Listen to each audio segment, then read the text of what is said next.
Meus queridos irmãos, eu vos saúdo com a bendita paz de nosso Senhor Jesus Cristo. Aqui estamos para fazermos a nossa pré-aula da lição de número 9 do nosso segundo trimestre de 2023. O pastor Gilvan, que é o comentarista desta lição, me ligou e pediu para que eu fizesse esta pré-aula da lição 9. E aqui estamos. O título da nossa lição é a parábola do bom samaritano. O nosso texto áureo está em Lucas, capítulo 10, versículo número 27. Respondeu-lhe ele: amarás ao Senhor teu Deus de todo o teu coração, de todo o teu ou de toda a tua alma, e de toda a tua força e de todo o teu entendimento, e ao teu próximo como a ti mesmo. Verdade prática. Está escrito assim: o verdadeiro amor não consiste em meras palavras. Jesus nos ensinou que devemos amar até mesmo os nossos inimigos. Então, aqui nós temos como é chamado a parábola do bom samaritano e o que Jesus está querendo nos ensinar com isso, né? O amor ao próximo. Aqui é o ponto central desta parábola, né? O identificar quem é o nosso próximo, né? Então, o exercício do amor, porque, como disse aqui na Verdade Prática, o nosso comentarista, ele diz que Jesus nos ensinou a amar até mesmo nossos inimigos, algo que não é fácil, viu? Amar até os inimigos. Jesus nos ensinou a orar por aqueles que nos odeiam, né? Amar aquele que nos odeia. E isso não é fácil, mas isso é uma prática de quem está indo para o céu, de quem verdadeiramente, né, tem Jesus no coração. Ele ama até mesmo aquele que os odeia. Isso é muito sério. Então nós temos aqui a parábola do bom samaritano, que vamos estudar no próximo domingo, do dia 28 de maio de 2023. Então nós temos aqui um doutor da lei interrogando Jesus acerca do que ele necessitaria, né, ou precisaria para herdar a vida eterna. Então veja que ele interroga o mestre acerca desse assunto.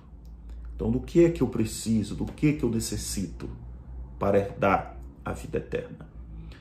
Observe que Jesus aparece em um momento que ele causa inveja, podemos dizer assim, em muitos fariseus, que eram considerados os doutores da lei da época, os mestres da lei, os grandes ensinadores. Nós temos aqui um grande autodidata, podemos dizer assim. Alguém intelectualmente preparado, né? No sentido acadêmico, extremamente preparado. Então, nós temos aqui alguém, podemos dizer, do alto nível. Alguém respeitadíssimo diante da sociedade da sua época.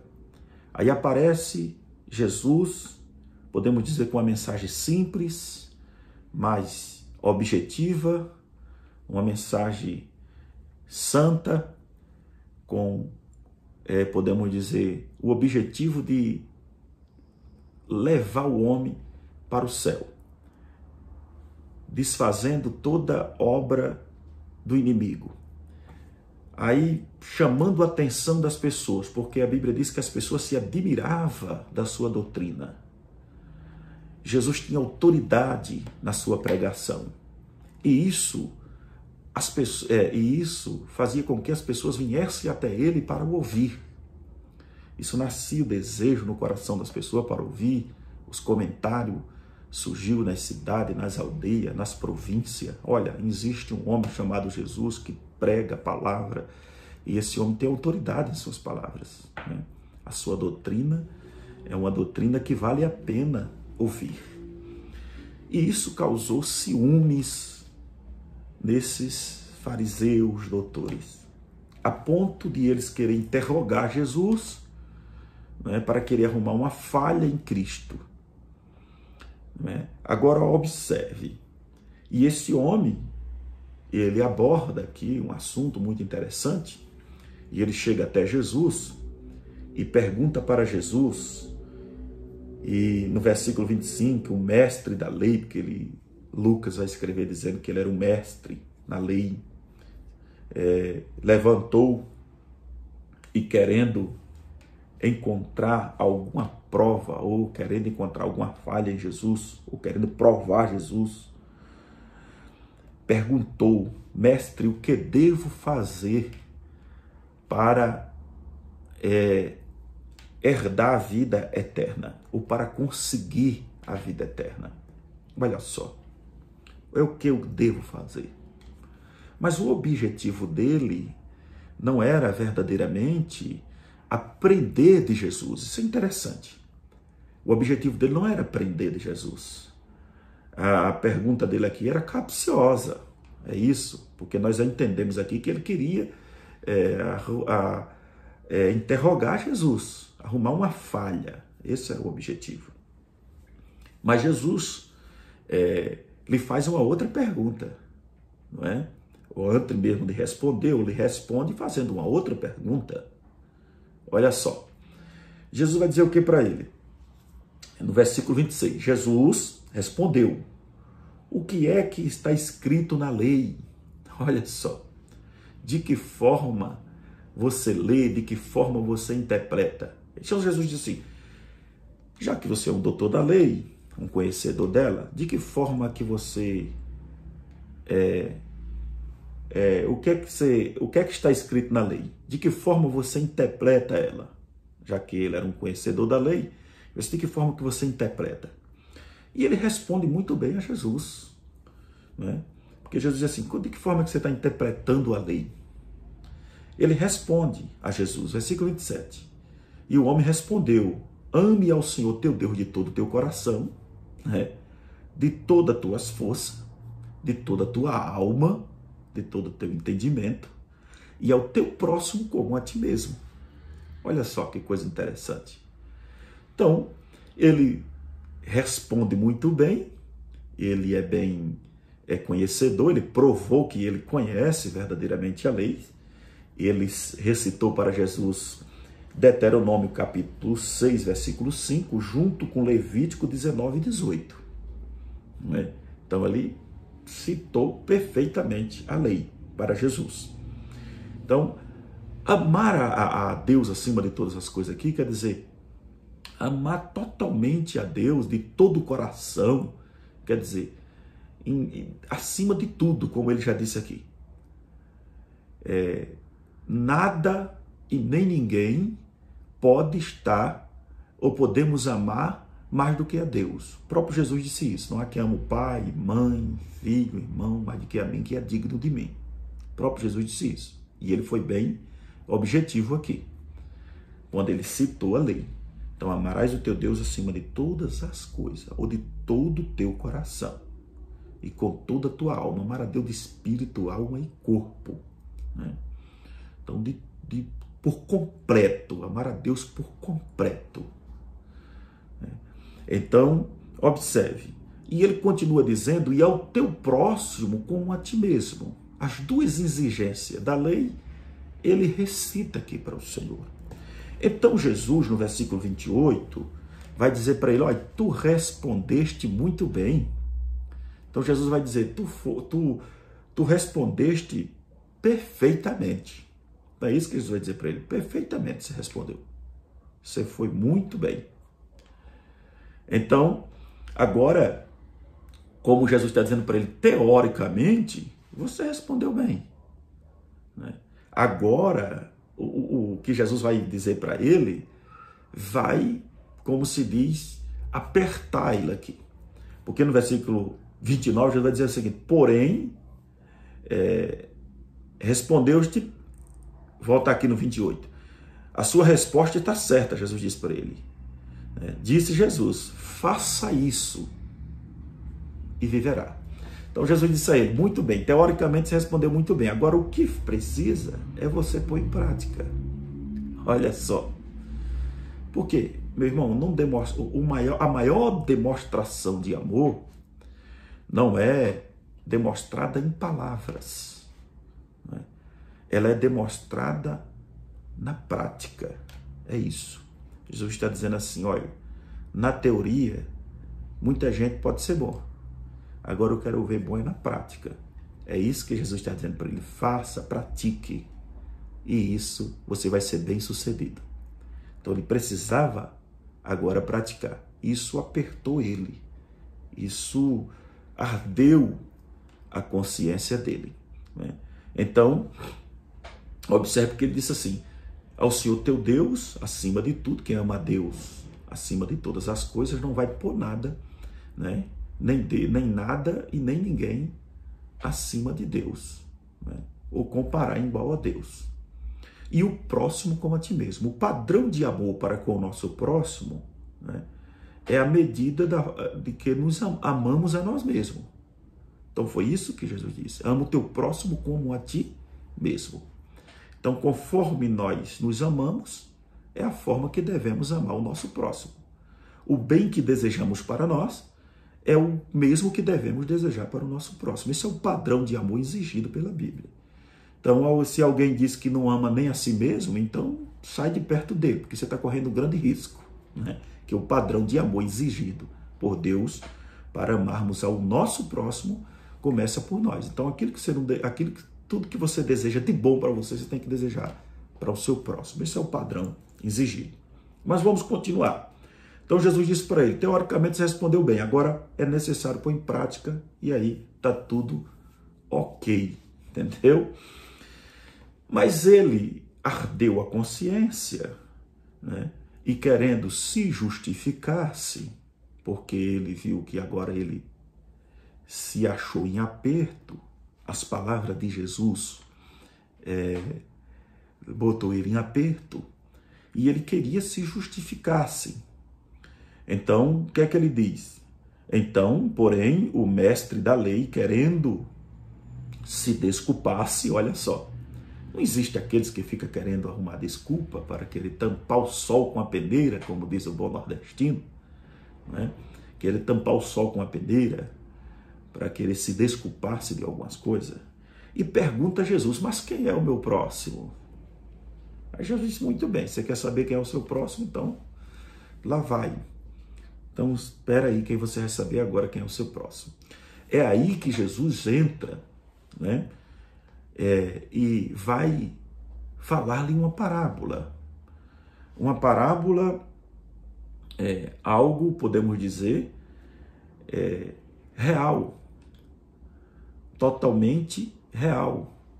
Algo, acontecimento, fatos reais, podemos dizer, que acontecia durante aqueles tempos, durante aquela época.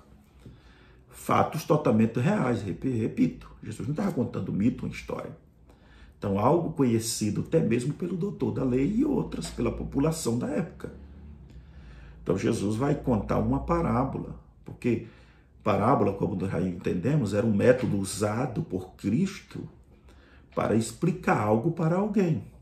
E Jesus vai usar justamente fatos ocorridos naqueles dias para explicar quem era o próximo daquele homem, ou quem era o nosso próximo, melhor dizendo, fazendo uma aplicação aqui do texto. Agora observe, Jesus diz, né? Jesus respondeu, dizendo, olha, descia de Jerusalém para Jericó um homem, né? Um homem estava descendo de Jerusalém para Jericó. Aí ele diz que no caminho e na estrada ele foi pego por salteadores, assaltantes. Eles assaltaram e espancaram, quer dizer, roubaram tudo que ele tinha. Espancaram e tiraram até as suas vestes. Deixaram despido, né? Deixaram totalmente despido. Então eles humilharam o máximo, o que pôde. Eles fez tudo machucou o quanto pôde com aquele homem, até para que não fosse perseguido também. Alguém diz para que ele não viesse perseguir eles. Então veja, Jesus disse, vem de Jerusalém para Jericó. Jericó está não, está embaixo. Jerusalém está não, está em cima. Jerusalém está edificada em cima. Né? Alguém vem da cidade da paz para outro lugar distinto. Isso é muito interessante, porque onde é que está Jerusalém? A cidade está no alto, está edificada sobre o monte. Não é? A palavra hebraica quer dizer Eru Shalom, que quer dizer cidade de paz. Mas vamos adiantar. Então alguém vem descendo da cidade da paz e está indo para Jericó. Alguém disse que aquela rota, ou esse trajeto, era uma rota comercial, aonde os salteadores ou essas pessoas se escondiam e se utilizava dessa rota para assaltar essas pessoas. Não se sabe quem é esse homem, se ele era um comerciante ou quem era ele. Alguém identifica ele como um judeu que estava vindo de Jerusalém para Jericó. Né? E diz que ele era um judeu. É isso. Agora, ele é pego pelos salteadores. Agora, Jesus vai usar duas figuras importantes aqui para explicar algo para esse doutor da lei, para explicar acerca do próximo, acerca da demonstração de amor, né? De amar o próximo. Agora observe, Jesus diz assim que descia pelo mesmo caminho. Vamos ver, vamos entender. E acontece que um sacerdote estava descendo por aquele mesmo caminho. Veja que aqui não é identificado de que religião é esse sacerdote. É importante entender isso aqui. Não é identificado. Ele não disse que ele era da religião judaica, se ele era da religião islâmica ou de qualquer outra religião. Só disse que ele vinha descendo de Jerusalém. Agora nós vamos entender. Alguns historiadores dizem que alguns sacerdotes tinham residência em Jericó e ia para Jerusalém cumprir o seu turno. E, quando terminava, voltava. Então, poderia ser um sacerdote da religião judaica.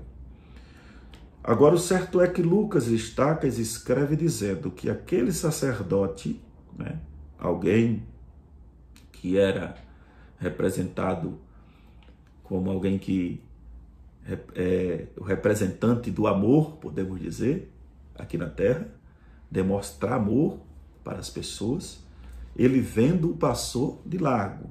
Alguém diz que aquele sacerdote usa uma desculpa para dizer que o sacerdote estava a serviço do Senhor e não poderia perder tempo, porque ele tinha algo a ser cumprido. Mas observe, nós temos algo interessante aqui.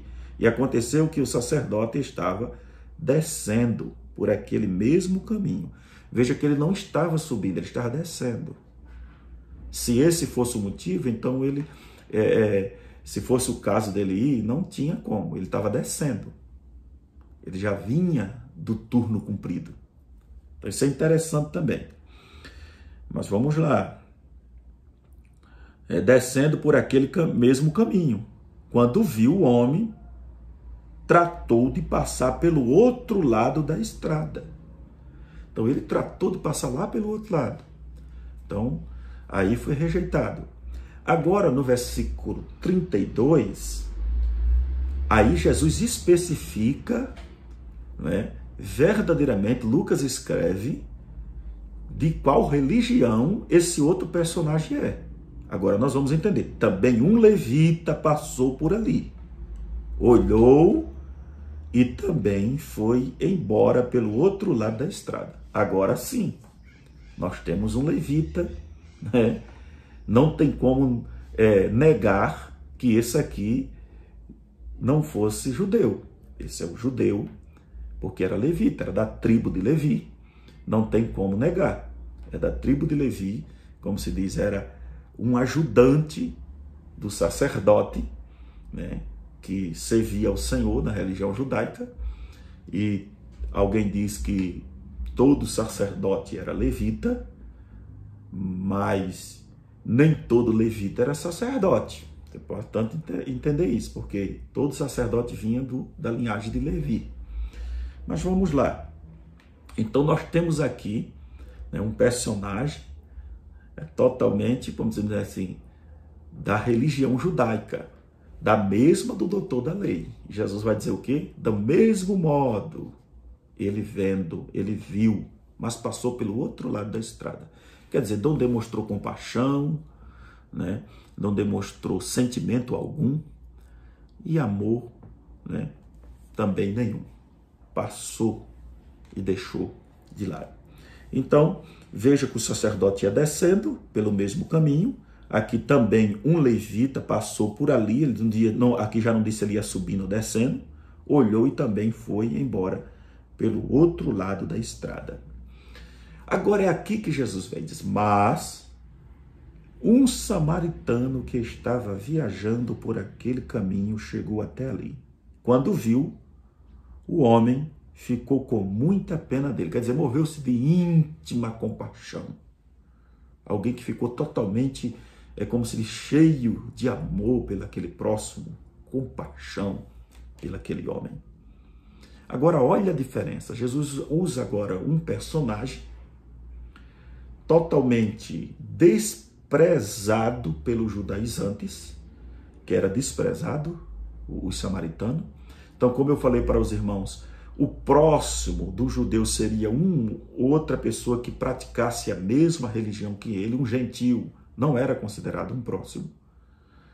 Então, por isso, Jesus usa aquelas duas figuras ali para mostrar para ele que eles vendo deixou de lado e mostra para eles que o nosso próximo não é uma pessoa específica, Jesus quer dizer que não importa quem seja, né? Nós temos que verdadeiramente exercer a compaixão e o amor pela a pessoa, seja ele quem for, né? Porque hoje, dependendo de quem é, não vou ter compaixão por ele, né? Imaginem, né? Eu não vou entrar em detalhes aqui, mas imaginem, né, que seja uma pessoa que a Bíblia condene pelas suas práticas. Né? Eu não vou entrar em detalhe, mas só raciocine comigo, eu creio que você vai entender aí. Que a Bíblia condene por as suas práticas, que você vê numa situação difícil. Qual seria a sua reação? Só fica aí. Fica contigo essa pequena pergunta.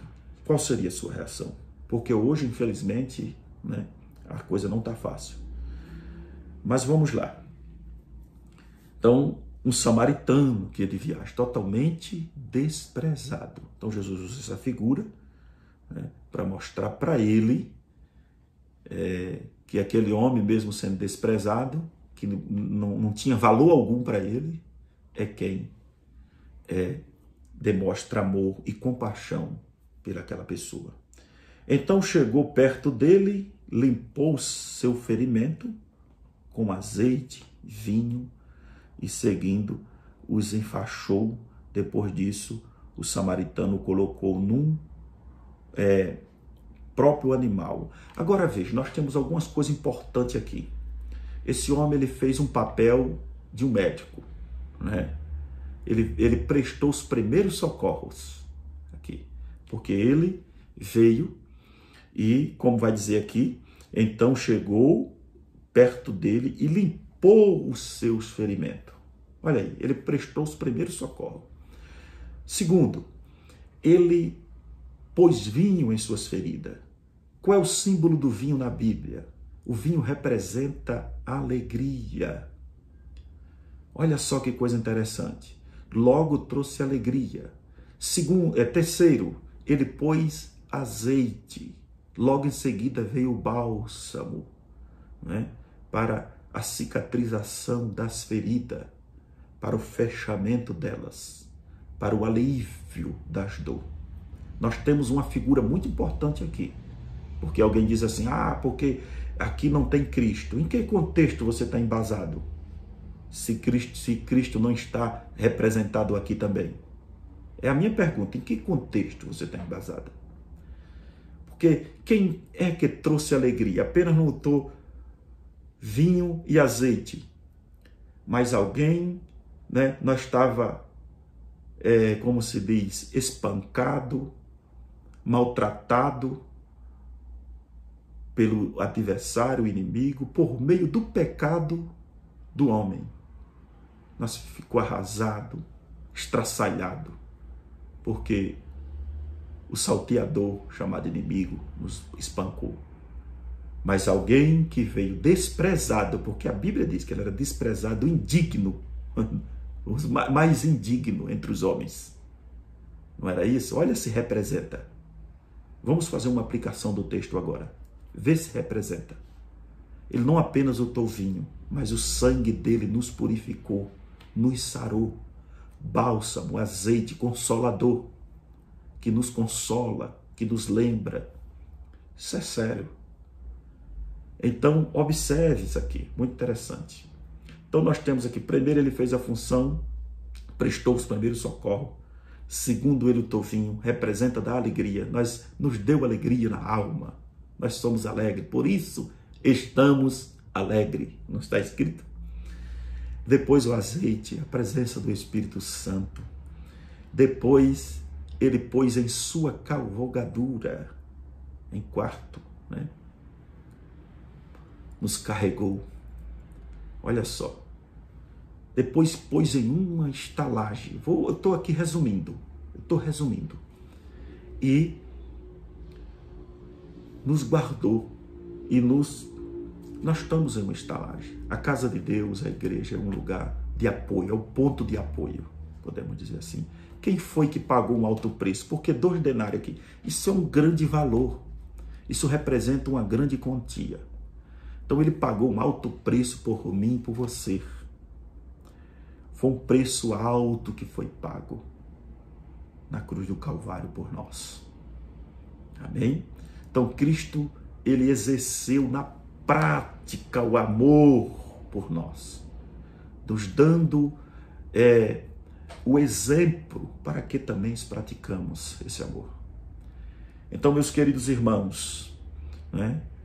Eu quero encerrar aqui para não ficar muito grande o vídeo, mas fica com esta palavra. É uma pequena ajuda para você lecionar a lição do bom samaritano, a parábola do bom samaritano. Que Deus abençoe. Quero agradecer a Deus aqui por esta rica oportunidade que Ele me dá de estar trazendo essa pequena reflexão dentro das minhas limitações. Agradecer a Deus pela vida do nosso pastor presidente, pastor Odair Gonçalves Dias e toda a sua família e todos os vice-pastores que estão à sua volta, todo o ministério e o conselho administrativo da nossa EBD. Fica todos com Deus.